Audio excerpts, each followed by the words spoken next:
Well, I asked, where's the beef? Let's call this for what this is. Oh my God! They are so hopelessly woke. How dare you? That is the intellectual capital of the left today. Give me a break. You are now watching the Daily Roundup. Hello, everybody, and welcome. Thank you so much for joining us today for this edition of the Daily Roundup. I'm excited today because I am joined by my co-host for the day, Drea Humphrey. Drea, I think this is the first time we've had the opportunity to do this together. How are you doing today? It is. It's so good to see you identifying as David today. It's nice to join you. Yeah, I'm doing good. Hope everybody watching is good too. Yeah, indeed. So if you are watching us, you're probably joining us on one of these possible options: YouTube, Rumble, Odyssey, Getter. That's great. We appreciate you joining us however you are. I am going to, however, encourage you to join us on one of the free speech platforms. Rumble's particularly great. We've had some great viewership on Rumble. It's surpassing our YouTube numbers. And one of the great reasons we want to support those types of outlets, those types of media opportunities, is because they don't care about where you stand on issues. They're just providing a platform for you to share your perspectives, and they're providing a platform for us to join you today. So do consider switching over to one of those other things. You can, if you like watching this on your TV from Rumble, you can stream right to your TV. It's got all of the same utilities you might find on YouTube. So check us out there. The Daily Roundup is really an opportunity for us to have kind of an informal conversation, like we're sitting around a coffee table, go through some of the interesting stories of the day. It's also an opportunity for us to interact with you and you to provide some sort of feedback as we go through these articles. Drea, do you want to touch on that opportunity for folks to just chat with us a little bit? That's right. The platforms don't only stand for free speech, they have not demonetized us like YouTube. So you can live chat on both Odyssey as well as Rumble. There's a little way to do so showing you at the bottom here. But basically, like Adam said, it's a fun way to be a part of the show. With a donation of $5 or more, we make sure to try to read your comment on what we are talking about, the current events of the day. And yeah, you also get to support our journalism, keep Rebel News going strong. Another way that you can continue to support our journalism is through locals. You get access to all our content there, but you can also sort of subscribe and support us and get access to some exclusive content. So lots of ways to interact. Before we get into the stories of the day, I did want to touch a little bit on some of these new items we have at the Rebel News Store at rebelnewsstore.com. They are for Canada Day. This is our special Canada Day collection. Now, for the time being, you can use the code either Adam10 or Drea10, actually, if you want to get 10% off your order. Some of these designs are really good. I love that one with like the beaver from the nickel on it. God keep our land glorious and free. Yeah. Really nice stuff. You know, if there's folks out there who are maybe separatists, who aren't necessarily too sold on the idea of Canada anymore, or at least how Justin Trudeau's Canada is looking, well, this is an opportunity for just one day to set that aside. Justin Trudeau wants nothing more than to erase our national identity, to decry Canada, to make us post-national. So I think this is one day where we can come together, grab a shirt from the Rebel News Store, support some independent journalism, and just for one day we can all be Canadians together and stick it to Justin Trudeau right where it hurts. He loves to destroy that, don't you think? Well, especially since there's so many attempts to cancel Canada Day happening. Out here in BC, we're canceling our fireworks. Canada Day is offensive. So it's sad, but it's true that such a simple form of standing up for your country at this point and freedoms is just the Canadian flag and wearing it and showing people you're proud of the traditional Canada values that made this country the true north, strong and free. So check it out. And yeah, I like that one too. God keep our land. It's so offensive, isn't it? I know, it's the God, and they're going to have our sons in there, and then everyone's going to go off. Wild to see. And the thing that I love about this, too, is when you talk to the communities that are purportedly offended by this, whether it be Indigenous communities. Someone was saying the Chinese communities were offended by fireworks. That don't even get me started on that. But when I reached out to local Indigenous communities, they were all doing fireworks shows and having Canada Day celebrations. So pretty wild nonsense. But anyways, we can move on from that. Consider grabbing a shirt, rebelnewsstore.com. Go to the Canada Day collection. Great stuff there. And I do have to say, they're on new shirts. They're incredible high quality shirts. They're Bella and Canvas. I absolutely love them. I just got one of these new shirts. They're so nice. So consider picking one of those up. Let's get into some of our stories for the day, though. And the first one is Canada's population will hit record 40 million on Friday. That's today. Oof. So there's 40 million of us now. The agency's population clock. This is a model, a real-time model that uses growth factors such as birth, deaths, migration, and it's predicting by about 3 p.m. we'll be at 40 million people. Lots of ways to go on this, but what do you think about Canada hitting this big milestone? Well, I think a lot of it has to do with the flow of people that are coming. It says here that there's going to be a lot more coming as well. Just going to quickly pull up the article here so I can read it better. So it says Canada continues to lead the G7 in population growth. StatCan says, with the country adding more than 1 million people between January 2021 and 2022. Now, remember, that's during all the COVID stuff as well, for the most ever in the single year. So that is a huge growth. Last year's annual population growth, a rate of 2.7%, is the highest on record since 1957. And based on current projections, StatCan says Canada's population could reach 50 million by 2043. So this is being celebrated as a great example of Canada leading the torch and being the place to come. But meanwhile, Adam, I know you've covered this as well. I don't even think I know all of our Indigenous communities still don't have clean drinking water. Where are many of these people going to go? How are we going to take care of them? That is the question. Well, and the Indigenous, it does mention here as well, the Indigenous community did enjoy quite a bit of growth, actually, but then there are still so many of those concerns that are not being addressed. As far as where the people are going to go, I do not buy into the sort of overpopulation narrative. You could fit the entire world's population into Texas at roughly the density of New York City. So there's a lot of space out there. I think people coming in, well, I don't have a problem with that, but one of my concerns is that fewer babies are born in Canada's fertility rate hits a record low in 2020, and I think that trend has continued. So we don't actually have a birth rate that's maintaining populations. It's exclusively effectively from immigration. Now, that's not to say there's anything wrong with that, but if you do look at countries, once the birth rate starts to plummet, it tends to be a marker of demise, and they tend to then try and overcompensate with mass immigration, as we've seen with Justin Trudeau, and it doesn't always necessarily work. So I think there's plenty of space in Canada for those people who want to come in and sort of embrace the Canadian way of life, start a business, go to school, become contributing members of society. That's all wonderful, but I do think that there is that underlying sort of question of how come Canadians aren't having babies at the same rate they once were? How come we're exclusively relying on that population? So yeah, something to be said there. Fascinating to see so many people, as we segue into our next story, still wanting to come into this country.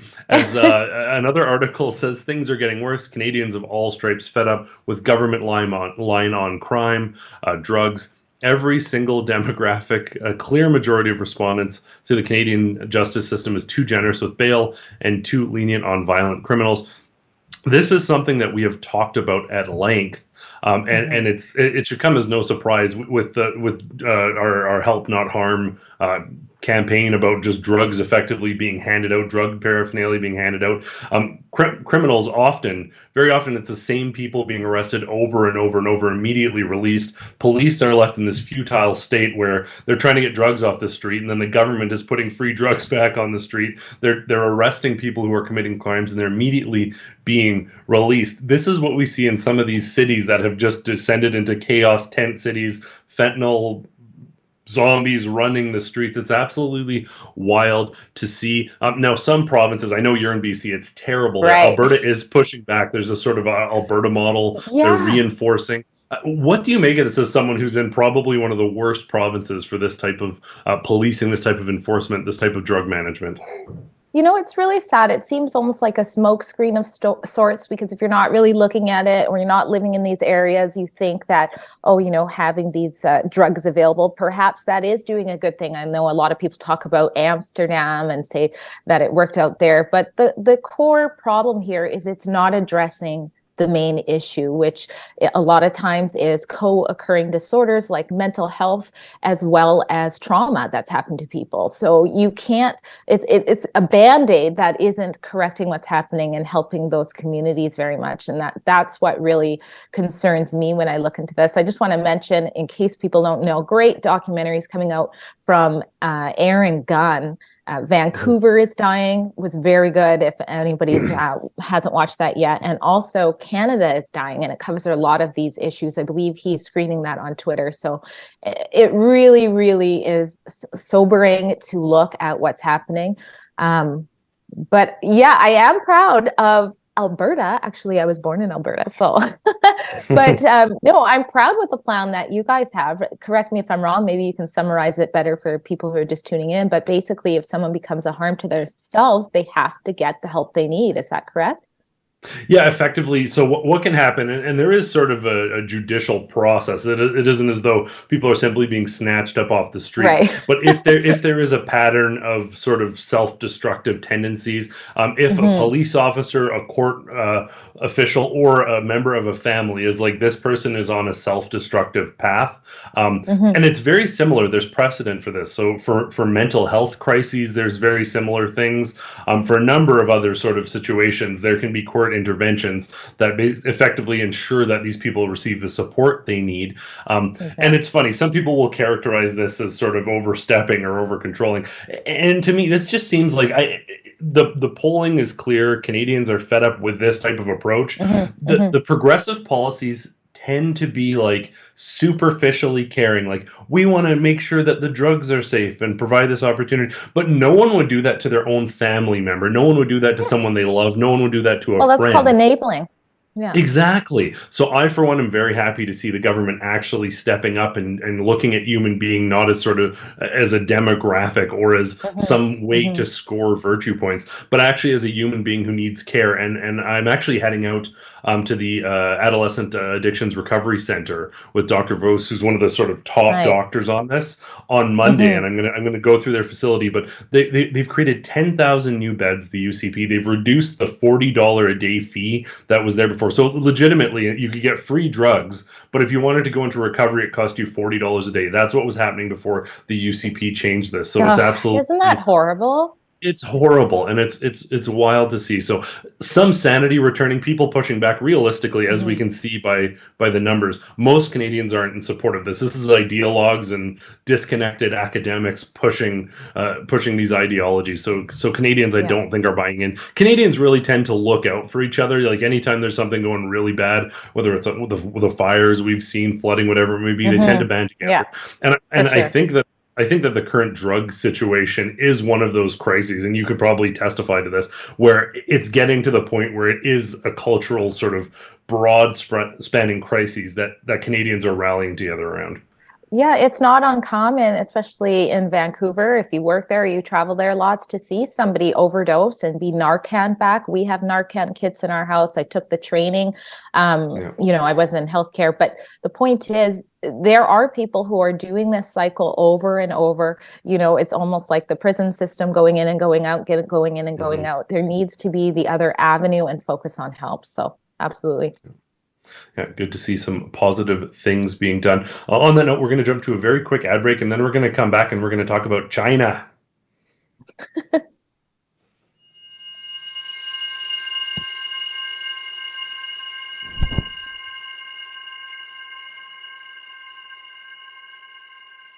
Progressives across this country are going out of their way to erase Canada's national identity, whether it's canceling fireworks or canceling Canada Day altogether. If there's one thing that these folks hate, it's patriotism.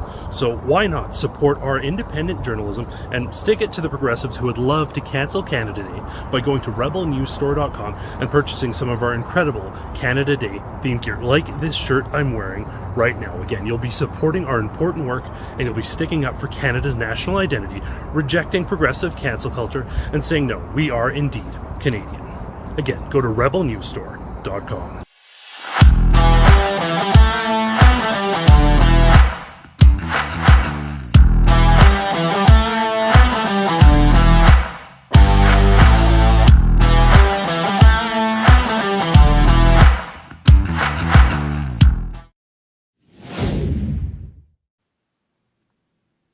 One of the other events that I did want to talk about coming up here really quick, we may have an ad for it later, is Canadians for Truth event this weekend right here in Calgary. I believe tickets are still available, and Sarah Palin is coming to Calgary. Yes. If you haven't been to a Canadians for Truth event, the Fire and Ice Show, you have two Canadian legends, Olympic gold medalist, Stanley Cup champion Thurin Fleury, as well as Canadian Olympian figure skater Jamie Salé. It's almost like a talk show, except it's not superficial. They're actually tackling tough issues, getting into these topics, and to have someone like Sarah Palin, who not only vice presidential candidate, not only a governor, but a sort of celebrity in her own right. She's had TV shows, she's had all that. A very interesting person. She's had some very interesting comments lately. I saw her on Newsmax the other day. She's been on Twitter talking about Trump and some of what's happening down there. So I am so looking forward to this event. I am going to sit down and have an interview with her as well, so I'm very much looking forward to that. But I'm hoping to see you. I'll be there on Sunday night doing a report on the event that everyone is welcome to. I believe it's at the Grey Eagle Resort and Casino. All that information can be found at Canadians for Truth. So make sure to check that out, canadiansfortruth.ca. Grab your tickets. I look forward to seeing you there. I'm excited to check out this event. I said we'd talk about China now, so let's talk about China, specifically the Asian Infrastructure Bank. And if we have it ready, we can just jump to the video of Andrew Scheer. I love this like irreverent Andrew Scheer. I wish he would have been around a little bit more when he was where the was leader. he? We saw it during like the run up to the leadership, and then when he became leader, it got kind of dry, and now he's back to being sassy Andrew Scheer. So let's jump to this video of Andrew Scheer. Mr. Speaker, the Liberal-appointed board member on the Asian Infrastructure Bank just resigned, calling it a cesspool and saying that it was controlled by, quote, the Communist Party crowd who operate like a secret police. Who could have seen this coming? Who could have predicted that a bank structured to give Beijing effective control would use the bank to expand the power and influence of the communist regime in Beijing? Who could have possibly seen that coming? Conservatives, that's who. We warned these liberals not to put tax dollars into the scam of a bank. So when are they getting our money back? Yes. As the Deputy Prime Minister said yesterday, and as I said in this House yesterday, related to this matter, the Government of Canada will immediately halt all government-led activity at the bank, and she has instructed the Department of Finance to lead an immediate review of the allegations raised and of Canada's involvement at the AIIB. The Canadian government will also be discussing this issue with our allies and partners who are members of the bank. The review is to be undertaken expeditiously. No outcome is being ruled out following this investigation. Mr. Speaker, nobody likes an I told you so, except for everyone who told you so. It wasn't just conservatives, it was our major security partners like Japan and the United States and foreign affairs experts who all said the same thing, that the communist regime would use the bank to bully developing countries and expand its power and influence. This bank built railways and ports with taxpayers' dollars while Canadians here at home are struggling just to pay the bills. So now that the con has been exposed, will they do the right thing and get Canadians their tax dollars back? Mr. Speaker, same question, same answer as we said yesterday in this House. And as the Deputy Prime Minister has been very clear, we have ceased all government-led activities with the AIIB. We have asked Finance to conduct an immediate investigation into the activities of the bank. This investigation is to be undertaken expeditiously, and no outcome is being ruled out from this outcome. And it wasn't just Andrew Scheer, Tom Kimmich. We can just even pull the tweet up years ago, making clear that this is problematic. He said, I warned the federal Liberals at Finance Committee years ago that joining the AIIB was furthering the foreign policy interests of Beijing communists. There you go. This is yet more proof that conservatives had it right years ago in opposing joining the AIIB. Drea, how symptomatic is this? And we'll talk about sort of the commitments to cease activities. But it just seems every 2 weeks there's some new absurd connection between Trudeau's government and communist-influenced Chinese connections. What do you think? It's insane. You're right. It's like birthing pains is getting more and more because it used to pop up, a couple of times a year. But you're right. It's every 2 weeks. And I think we're just scratching the surface because I think so much, there's been so much getting away with in this area. There needs to be investigations on any sign of anything that smells like interference at this point. And I'm even going to take it back to the school system too, with the Confucius Institutes, we've done some reports on that as well, but I'm just saying the influence is so broad and in so many areas that we really need to tackle. Like Andrew Scheer said, we told you so. So now it's time to act, and we got to figure it out. But I think it's been benefiting, the people on the throne a little bit too much. And now they're just sort of reacting and to everything that gets exposed on that day.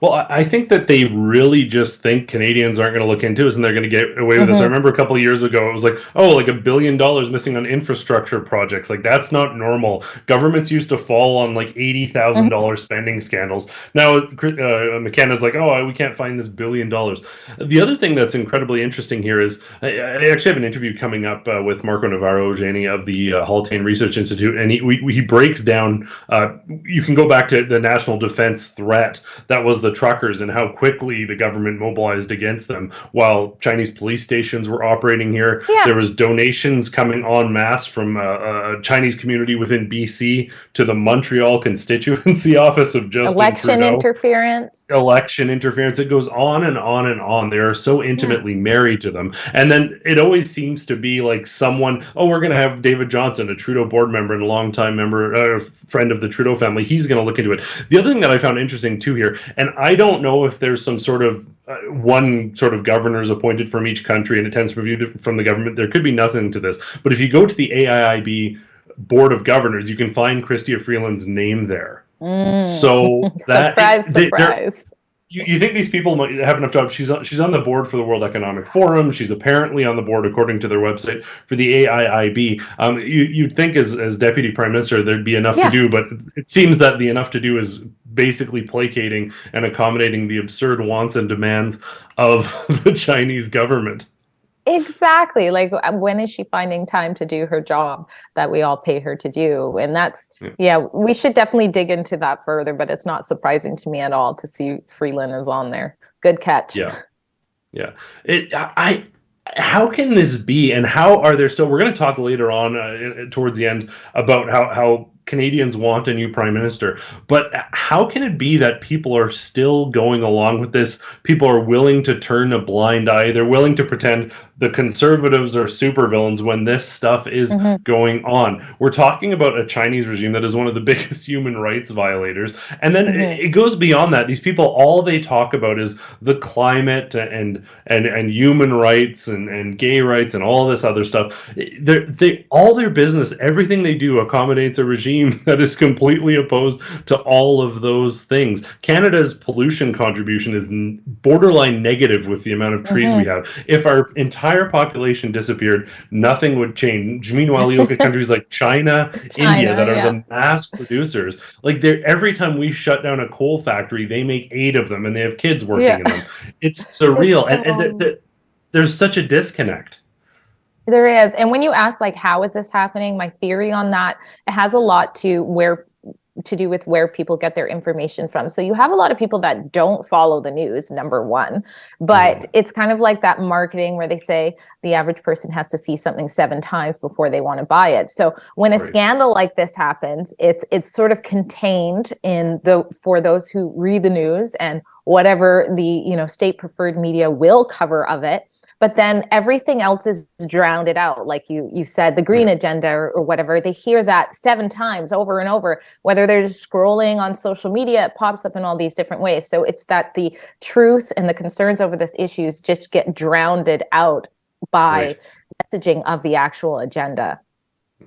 And it's intentionally so, and I think the government is more than well aware of this with their efforts to exclude real journalists from asking questions, with their efforts to control media, to fund only outlets that are friendly and exclude anyone who dares ask questions. We're going to talk a little bit about the media and the attacks on the media later, as well as efforts to sort of deal with Facebook, social media censoring, all that. These are all topics that are going to be coming up. But I think you definitely hit the nail on the head head there. It's if people aren't aware of this, and if the sources of media that they trust, some people still rely entirely on turning on a TV to get their news source, and you're going to get a very homogenized, unified message there that doesn't change. You're also going to get sort of the amount of times I've been at press events where there's some sort of big announcement or there's something very pressing, and there's a very generic question about like climate change that is clearly, it's not journalism. It isn't the people in the moment sort of gauging the nature of this, particularly during the UCP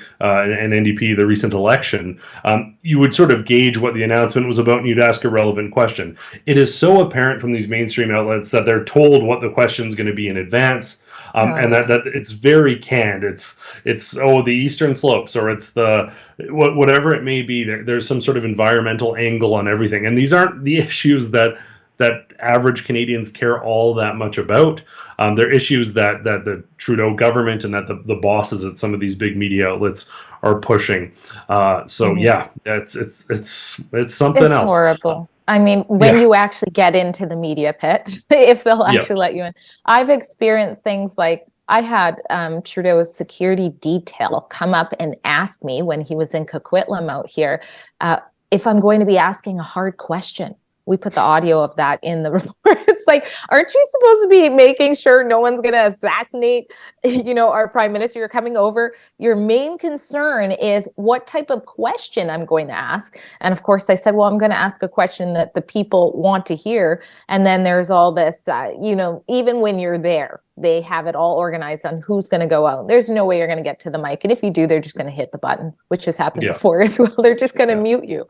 So. Well, I remember when Pope Francis was visiting, there was no issue. And like we'd go up to events and there were certain people allowed to enter certain areas. So we'd go and say, oh, we don't have approval for this event, but we have approval for this event. Where would we be allowed to go? And all the Indigenous people knew us. So they'd be like, no, you're coming in. And they'd like bring us to the sort of main media area. And I'm like, are you sure we're going to be here? They're like, yeah, no problem. We had no issues whatsoever. And then Justin Trudeau's handler, Terry, saw me.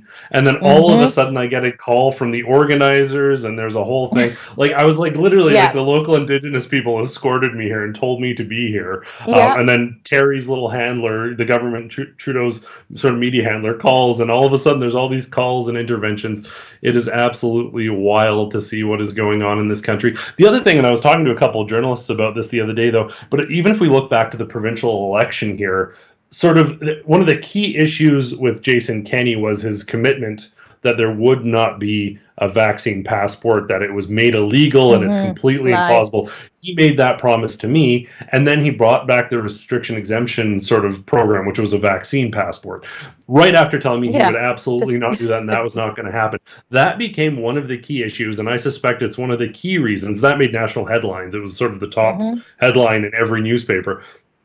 That was one of the key issues during that election, or during that sort of leadership review. Then when we come to the UCP's most recent election, I'm the one who asked the question to Danielle Smith about immunity and exemption for people who had been prosecuted under COVID-19 restrictions. That became one of the key issues during this sort of leadership process that people were discussing. My question is, there's lots of other media outlets that get to every single one of these events. Yeah. And they're not asking questions that are relevant. You don't even hear the questions again that they're asking, because they're not really seeking truth. They're not following the truth wherever it leads. And I think, frankly, the NDP, the reason they didn't want us there, they didn't want us asking questions, is because we probably would have found out some truths that they didn't want getting out. That's ultimately all we do.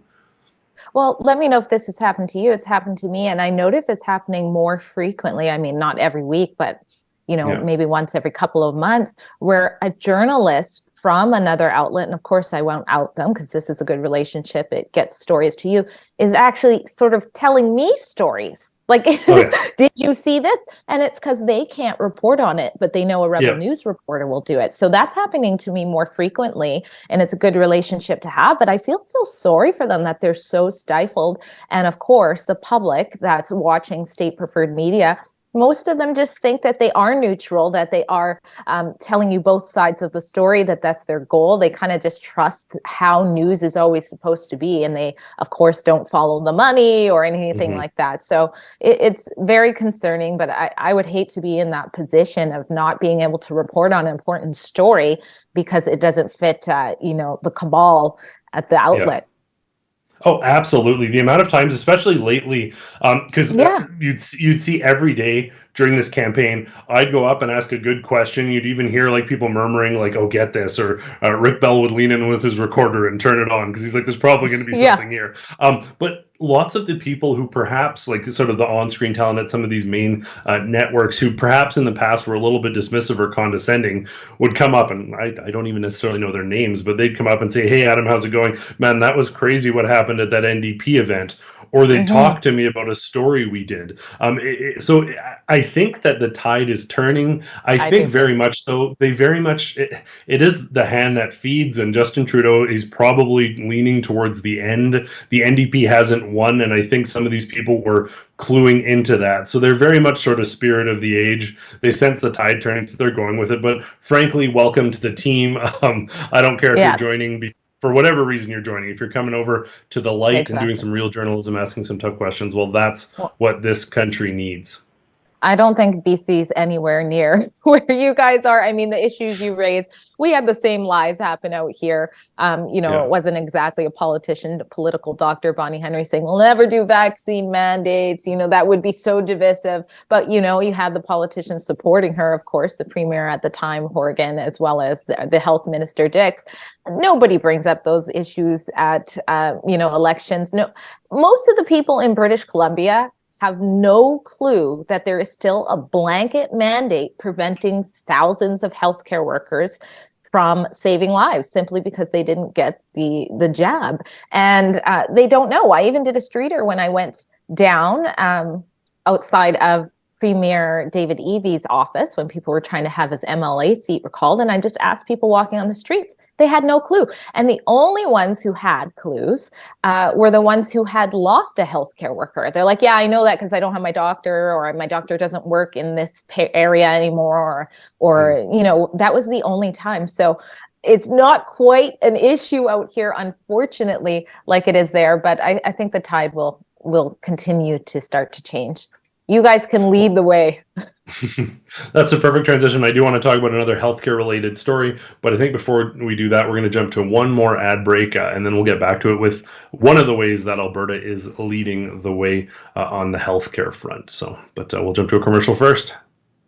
Canadians for Truth proudly presents An Evening with Sarah Palin. Get ready for an incredible evening, Sunday, June 18th, 2023. Former Alaska Governor and Vice Presidential candidate Sarah Palin's remarkable journey and steadfast dedication to speaking up when it's easier to stay silent are just a few of the many reasons you'll want to hear from her. This event will be hosted by Olympians Theo Fleury and Jamie Soleil and promises to provide valuable insights, inspiration, and entertainment. The show starts at 7 p.m. at the Grey Eagle Event Centre in Calgary, Alberta. But act now, because tickets for this will not last. Living with spike protein in a post-pandemic world is something we all have to grapple with, whether you've had the virus, you've been vaccinated yourself, or if you're around those who were. The wellness company's Spike Support Formula is a daily supplement that can help you feel your best and then stay that way. Go to twccanada.health to get back to that pre-pandemic feeling with Spike Support. Use coupon code REBEL to save 10% off these doctor-formulated products, which are rooted in science. And for a limited time, your first month's membership is only 99 cents. That's twccanada.health, coupon code REBEL at checkout. It's time to put your wellness back in the driver's seat. Speaking of putting wellness back in the driver's seat, some good news coming out of Alberta. Continuous mask mandate to be lifted in Alberta hospitals. Effectively, nurse union leaders have said that they're very welcome to this change. people are experiencing mask fatigue. I remember the odd time I had to wear a mask, whether it be like on a flight or something. It was just brutal. I mean, I don't mean to whine, whatever. People go through worse things, but I can't imagine working in like a high pressure nursing scenario, running around having this mask off at all times. Great to see this perhaps Danielle Smith motivated, but certainly Alberta Health Services led announcement that the masking requirement for staff, patients, and visitors at hospitals and contracted sites will be dropped on Monday. This is one of the last remaining COVID-19 restrictions in place, so it's great to see us returning towards some semblance of normalcy, dropping that. When do you think this is going to happen in BC, Drea? Well, here's the thing. I'm going to eat my words a little bit here because I guess you guys are not leading the torch. Surprisingly, for those who don't know, BC actually dropped their mask mandate in hospitals actually in April. So I think I just shared in the thread a link to that. So I don't know. It's so weird that we're ahead of you guys in this one area. We dropped our mask mandate towards the beginning of April as well. And we also finally made it so that if you were not vaccinated, you could go visit, a family member who's in hospital. I believe there's still restrictions for the mask, though, in long-term care settings. And there were some people pushing back when this happened, saying it's a human rights violation to let people in without a mask and things like that. I mean, they're the same people saying this are going and shopping in their groceries and going on vacation. I see people wearing masks sometimes on my Facebook friend list in their pictures or just like in their videos, and then they'll go on vacation and they're not wearing a mask, like COVID isn't over there. Like it's such nonsense. But yeah, surprisingly, although you still need a vaccine to work in a hospital, you don't need to wear a mask or have a vaccine to go visit people in BC since April.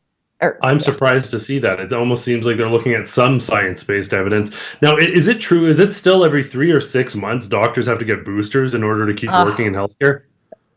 No, they, at least in BC, they never mandated the third jab. They just strongly recommend and pressure you and indoctrinate you and operate on every corner. But you're not forced. Well, I'm surprised to see that. I find this a bit of an aside, but I find it so interesting. Like, there's even the long COVID sort of chronic respiratory care clinics set up now, and they seem to do very little to help people. It seems from a bunch of medical professionals I've talked to that there isn't much help for them. But some of the sort of naturopathic options that are out there, and I've talked about this before, there's like nebulized glutathione, there's some other options out there. Again, not a medical professional, so not providing medical advice. But there's alternatives out there that are very safe, proven, effective. And they just don't, it's like it's the ivermectin thing all over again, but they don't, there's questions about efficacy there, but they don't seem to want to allow any alternatives outside of their sort of box thinking, even when their box thinking clearly doesn't seem to be working. It's bizarre. And it's the trust the science crowd that's not willing to look at recent research or trust the science. Something else. Remember when the left was the one advocating for like alternatives and treatment and naturopathy and all this stuff? That was like one of the good things about the left, and we've talked about this before. Now it seems like all those lefties have become right-wingers because they've been completely cast aside. It's funny. I remember freedom protests. It would be like a bunch of typical conservative, Sikh, Muslim, Christian, whatever, but conservatives. And then there'd be like a little pack of like hippies kind of like adjacent to them being like, we're more like you. Yeah, the hippies are like far right conservatives now. It's the funniest thing, and like you're saying at protests that we've covered or something, you see like the bare feet people out there. But that's the sign that we're on track with which one's actually fighting for freedom. And it's such a red flag when you see them when they don't want to promote anything, even vitamin D with the COVID stuff. Vitamin D wasn't promoted. That was one of the most simple things everybody could have done. And I always think of when they were saying, you got to get the jab, especially if you're in the Black community or especially in your indigenous community. There were so many so many studies showing that the more, if you were vitamin D deficient, then you were more likely to be hospitalized with COVID. And so I thought, Black people, Indigenous people, we are more likely to be vitamin D deficient. And so you're not even telling us the most simple thing we can do in addition to not even going and getting a vaccine. They wanted us to wait for the vaccine. They didn't even have it ready yet, and they were already doing that instead of also just saying, and by the way, next time you're in the groceries, make sure you buy the vitamin D. That's like such a huge red flag there. It doesn't make me to promote ivermectin because it's already cheap, it's already available, and or vitamin D.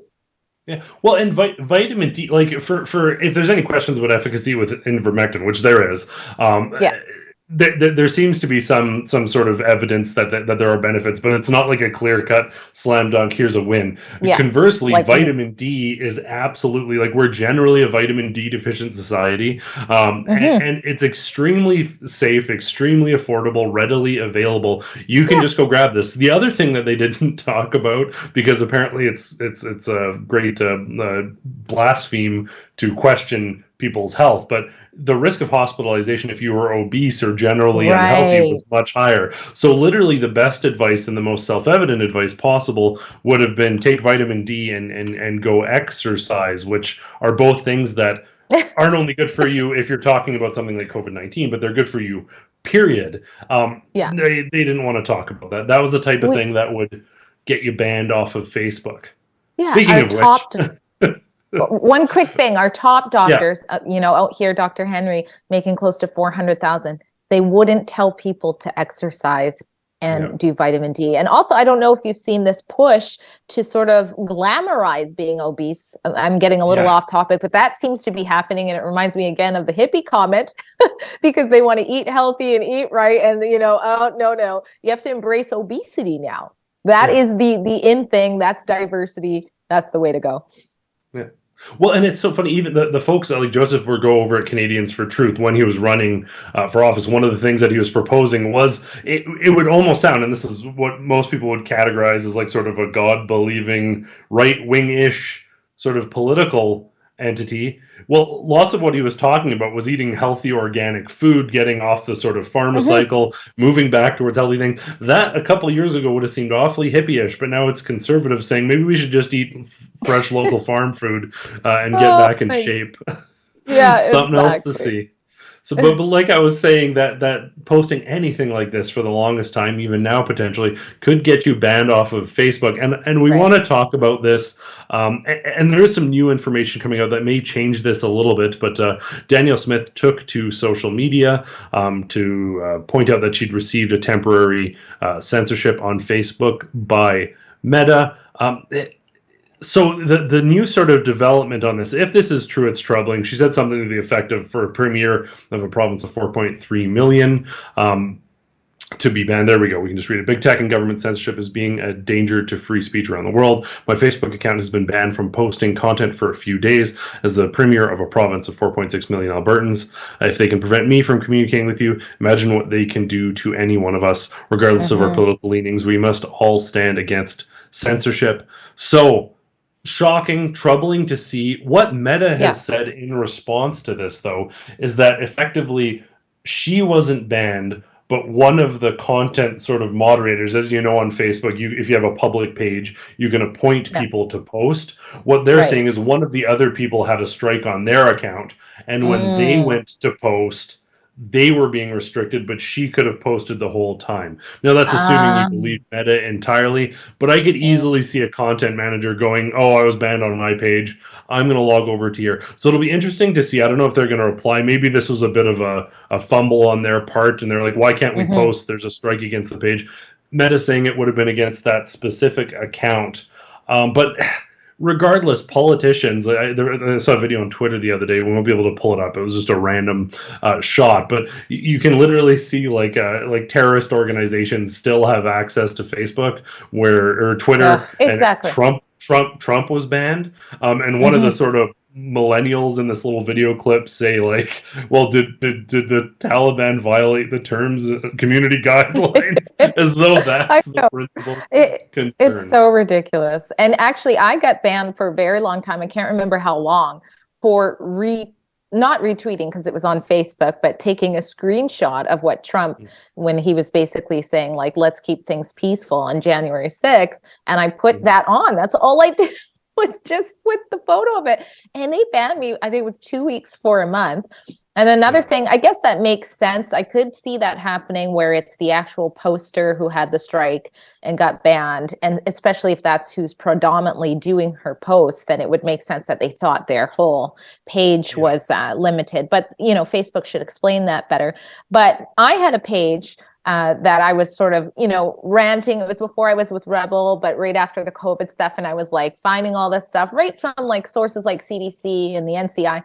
And they locked me out of my page forever. So I just can't get in it because I didn't have any, you know, other people helping me with the page. They just banned me from the page and it sits there. And then many people thought I just stopped posting, but really it was like, no, I'm locked out of my account. It's so bad. Like they are just so, the censorship is so bad. And one other thing that popped up that, in case you guys don't know, is this reminds me of our Twitter lawsuit that's happening. I think it's the URL is twitterlawsuit.com, I believe. But our chief commander, Ezra Levant, was recently in court a few days ago. And that is because Stephen I can never say his name, Guilbeault.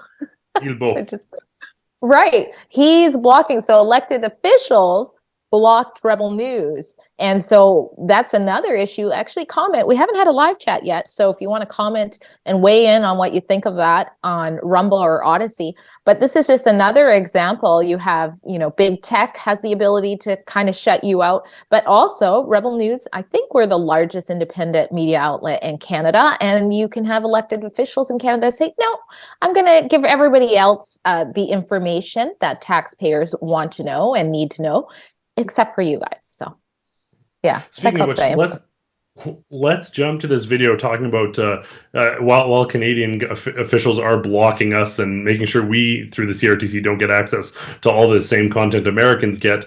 Trudeau is taking a bold stand and saying we won't be bullied by Meta. So let's watch this clip of Trudeau here. On the internet giants, we've seen Facebook and other companies post record profits over the past years, at the same time as local independent journalism has struggled in terms of getting news out to people in ways that matter locally. Now, Facebook is choosing to block Canadians' access to local news instead of paying their fair share. That's unacceptable. Canadians need to be able to access news. It's fundamental to our democracy. We're not going to put up with Facebook's bullying.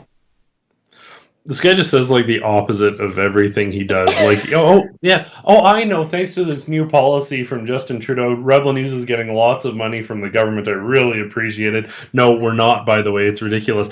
Oh. This is just the latest effort to prop up his allies and force outlets, like forcing a private company that is sharing. And every other company, we managed to survive on the open market by providing something of value. Justin Trudeau wants to legislate more forced money for his allies who are going to push his propaganda. The bully here is the federal government. It's not Meta. Yeah. So it's wild to see. Yeah.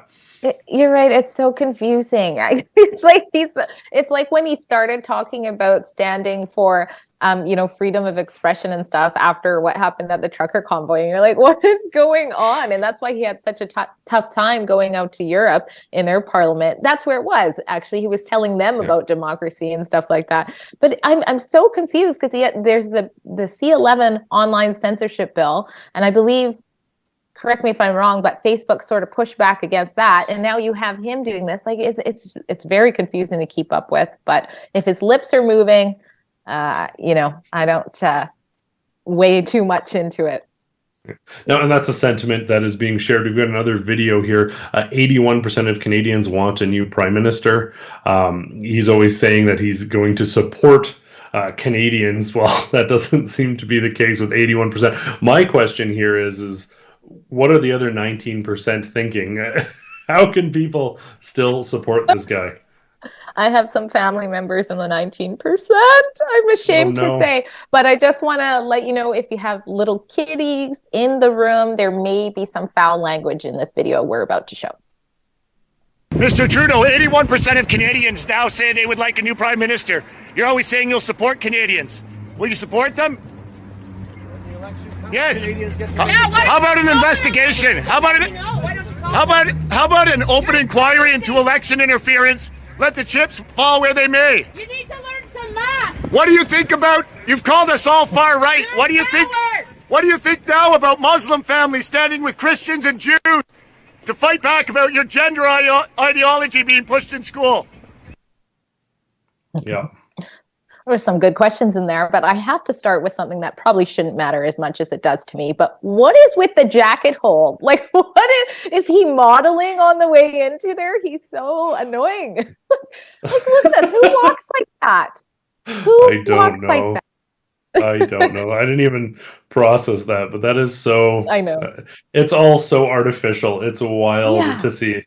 Jeez. But, a lot of good questions there. You know what's wild though is 81% of people want a new prime minister, but the way the sort of the seats are distributed, the constituencies, it might not matter, and this guy might get reelected despite being wildly unpopular. And it's crazy to see. Like, we just had an election here. Obviously, Daniel Smith won the popular vote, and obviously being effectively. Outcome-wise, a bipartisan province, the other parties aren't really factoring in a majority of the seats as well, and the media would have had you believe that the NDP won this thing. Meanwhile, 81% of Canadians are opposed. The Conservatives won the last popular vote. None of that seems to matter. This guy's buddy number one, and no one's willing to ask him tough questions. It literally comes down to, with whether it be the NDP or the Liberals excluding people from events, being the bullies who ban people from asking real questions. It just boils down to chasing this guy on the street and asking him questions, and then him smugly carrying his jacket and proving the point of the type of person that he is. One of the questions there that he touched on is something I want to talk about after an ad break. But before that, I want to talk a little bit about this Justin Trudeau article, a tweet rather. Conservative politicians tried again to reopen the abortion debate yesterday. My response at Rising Up for Sexual Health last night: we won't accept that. We'll continue to strengthen women's rights and improve access to sexual and reproductive health services at home and abroad. Now, this was actually a bill talking about protecting women, and effectively, if women are pregnant and they've chosen to keep that baby, going out of their way to ensure that they're safe, providing additional protections there. During this debate that was about violence against women, a Liberal member of Parliament gave the middle finger to a female Conservative member of Parliament while discussing sort of violence and respect for women. And they've totally miscategorized this. I know there's a bunch of movements out there spurred on by pregnant women who were murdered and they lost their baby's life in that sort of horrific crime. And that is what this is about. That is what they are trying to address. Here, we've got the clip. We can even play the audio there. Just turned to me, made a face, and gave the finger to me. I don't even know how you categorize that in the House of Commons. I did see the member from Kingston make an objectionable sign to the opposition with his finger. I admit that what the members are indicating that I did do, and I unreservedly apologize for displaying my frustration that way. Jeez, yeah, they totally respect and love women. Just like, this is so Trudeau. It's so during a conversation about like the Liberal Party is the party that most respects women. Then he throws up flips the bird. It's unreal to see what's going on here. The tolerant left. We keep seeing this over and over in so many different areas. But I love it. He's like, I did do that. But it's shocking. Where is the tact? And why have these elected officials become so comfortable in like hate? That's hate over these issues that they know that many Canadians believe, whether you agree or not. Why can't you just have a simple discussion about it without it getting to that? It's really concerning. Yeah, no, it's and it just reveals like what this is about. This is about choice, and so often the pro-choice narrative, they're pro-aborts, they're not pro-choice, because this bill was if a woman does want her baby and she acknowledges that life, which apparently there's a magical process by which it becomes a life or doesn't become a life based on what the woman thinks. Apparently that's the science we're supposed to trust. But setting that aside, let's say we accept the Liberal narrative that it's only a baby if the woman decides she wants to keep it. This is talking about this baby, the mom wants the baby, and then violence occurs and ends that life. That is what was ultimately up for discussion here. Exactly. That the most pro-choice thing here would be to protect women and their babies if they choose to keep those babies. So go ahead. And there's just so much coercion with abortions. Obviously, some women want to have an abortion, but there's a lot of women who don't, especially young ones. They get coerced from, their parents, their friends. I actually had my firstborn very young, and my friends were like crying when I said I was going to keep it. They were like, your life is over. So, I mean, there's that too. What about standing up for women in that? If they want to have their baby, where are the supports? Where is even just the government saying, yeah, we support you and we appreciate and we'll, stand by you. So. And it is, again, we've talked about this throughout the stream, though, whether it's the free drug supplies or professing to support choice while not really supporting choice, or professing to stand up to social media bullies while in fact being the censorious bully yourself. It's just across the board. Everything progressives do is this veneer of nicety, but everything underneath it is precisely the opposite of everything that they say. It is wild to see. I know we've got some exciting stuff. I don't even know if I'm allowed to share it, but there's something happening in our studio in 5 minutes. And it relates to something we've talked about before. So I want to get to one more story here. I don't know if we got any chats. Yeah, about bullies, and this is wild, and it relates to the question that was actually asked to Justin Trudeau there. Andy, this is all over social media, but it says a trans activist group in Calgary, Canada, is organizing a direct action today against Muslim group planning to protest LGBTQ indoctrination in public schools. The trans group says Muslim group is not representative of Muslims and that they are fascists. It's really interesting. You can actually see this sort of call to action pushing back. Mm-hmm. You're seeing these events right across the country in the United States, and it's funny watching the counter-protesters do mental gymnastics. If this was Christians, they would just call them every name under the sun, Christo-fascists, they'd swear about them and everything. Right. But because now it's Muslim groups starting to push back, and I'll remind you, in Ontario, when Kathleen Wynne tried to bring in a radical sex ed curriculum, it was the Muslim community that in fact rallied and stood against that and defeated it a number of years ago. But the mental gymnastics they have to do in saying, like, oh, these aren't real Muslims and there are a few bad eggs, like they're the person who determines who is and isn't this or that. These are families. The amount of people I've had reaching out to me about this event, families, people who don't normally attend protests, and this event is very clear. They're saying this isn't about hatred. This isn't about division. We want schools. This is something that everyone would have agreed to 7 minutes ago, but now it's a horrible thing to say. They're saying we can deal with this in the home. We can deal with this on our own.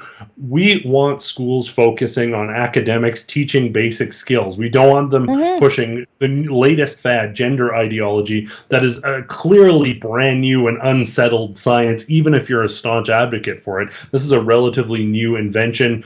Some might even call it a flavor of the month. And this is being pushed so aggressively, as soundly as if it were 2 + 2 = 4 in our schools. So parents are concerned across the board. It doesn't matter where they come from.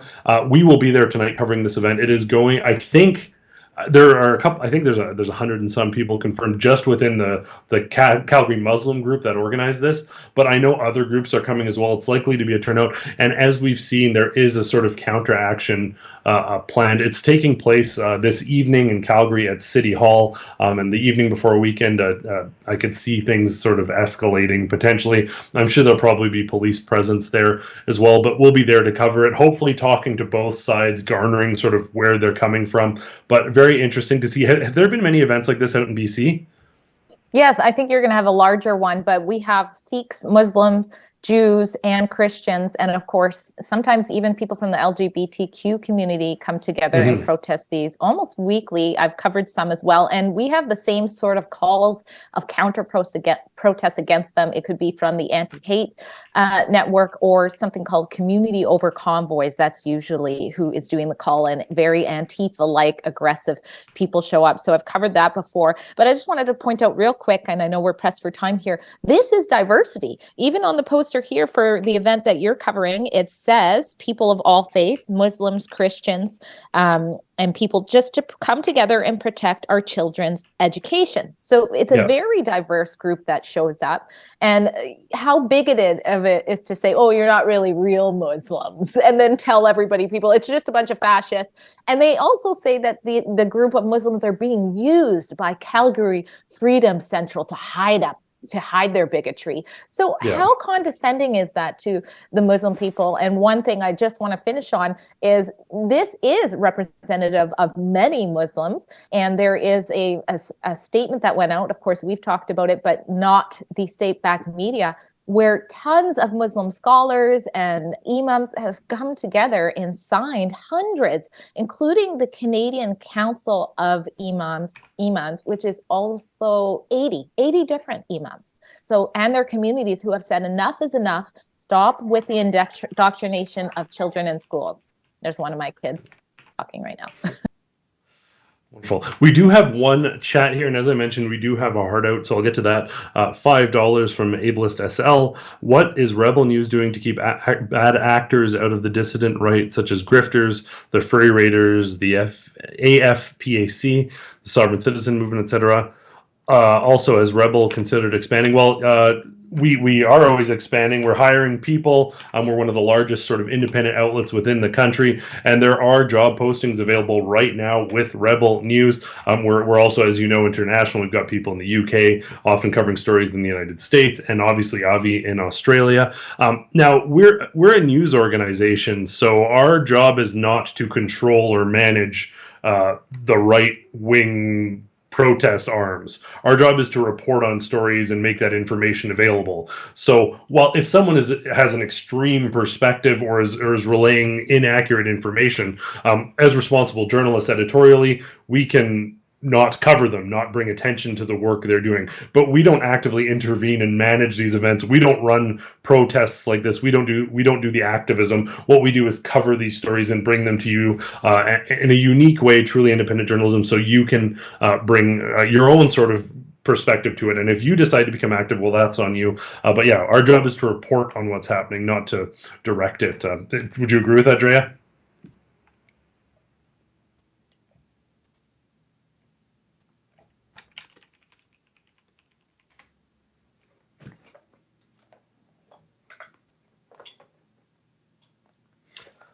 Well, I have just lost audio on Drea, so I don't know if you guys can still hear me. Oh, you know what? Sorry, it was because my child was blabbering. Oh, sorry. No I worries. said you summed it up perfectly, and I hope you stay safe. I hope you have good protection while you cover that event, because, you know, sometimes the tolerant left uses their hands instead of their words. So. Yeah, and if you do want to support that work, Rebel Field Reports, we do have to hire security for some of these events. Unfortunately, some of these folks do come after us, whether it's the government trying to cancel us or these people coming after us when we're just trying to tell the other side of the story. Again, if you're one of the folks who's in that counter-protest sign, I'll have a conversation with you. Be calm, share your perspective, and we'll include that. That's what we're going to do. Unfortunately, that is not what happens. As I mentioned, we do have this heart out. Drea, any final words for the folks at home? No, thank you guys for joining us. And let us know if there's anything else to cover. But again, I'm really looking forward to your coverage of this event. And I hope it's a good turnout. Like, we are not the ones making it happen, but I think it's time that more and more become aware of this issue.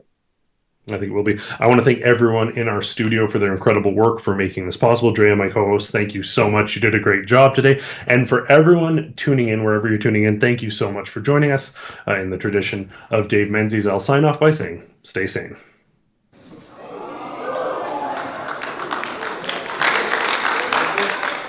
I am intimately familiar with SOGI because I fought it in Alberta when it was implemented and took it all the way to Adriana LaGrange, the education minister. And I had mothers go into the libraries and pull out books that were available to 8-year-olds that show male-on-male prepubescent oral sex, and books about men raping their daughters, and they read this to children. Then they bring in a ginger man and show 76 genders and all these different pronouns, and they make your children as young as 4 play games where they choose their gender and choose their pronoun. And now they have laws in place that if they can convince your little son Jack that he wants to be called Jill, They'll call him her, they'll call him Jill, and they will not inform you, they will not ask for your consent. And then 6 months later, when Jill puts on a dress at your house and you're all concerned, CPS is going to be knocking at your door, wondering why you're not affirming your child's gender. This is about sexualizing children, confusing children, perverting children, so the state can become the #1 influence in their life over the parents, and parents need to stand up to this vehemently and call out these child groomers